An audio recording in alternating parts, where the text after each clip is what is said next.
коррупцияга каршы күрөштөн түшкөн акча кайда кетти? Коррупциядан эми 4 миллиард түшкөн жок, чынын айтыш керек. 300 канча 300 канча миллиард сом деп. Ал эми мен башында эле айттым элем, тети коррупция менен күрөшүп атканда эле мына 10 миллиард төктүрдүк, анан быйыл 50 миллиард төктүрдүк деп Камчыбек Кыдыршаев досум айтып атканда эле айттым элем, ай досум, цифралар менен ойнобо. Эртең ошончо чыкпай калса жеп алды деп айтат элдер. Цифралар менен ойнобогундагы реалдуу түрдө айткын деп. Ал кандай мындай 300 миллиард болуп кеткен. Мисалы, могу ноутбукту конфискация кылып атсаң, бирөөдөн алып атсаң, мисалы райымдыкын, же мыйзамдагы уурнукун, же жана кустуруп аткандардын бир квартирасын, мисалы, квартирасын $100,000 квартирасын алып атсаң, 300гө баалап туруп эле ала берген да. Аны сен кимге сатасың 300гө? Эгерде рынокто $100,000 турса.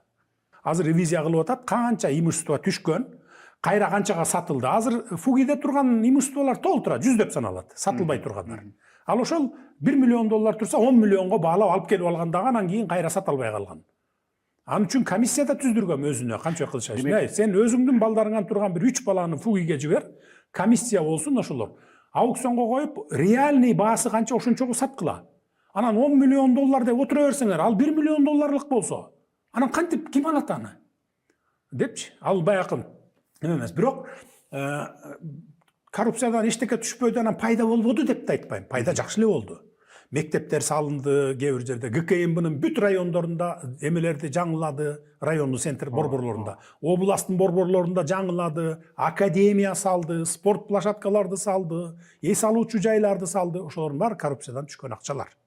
Пайда берди, бербеди деп айтпайм. Бирок 300 миллиард, 400 миллиард деп анан $4 миллиард деген эми оюнчук акча эмес да.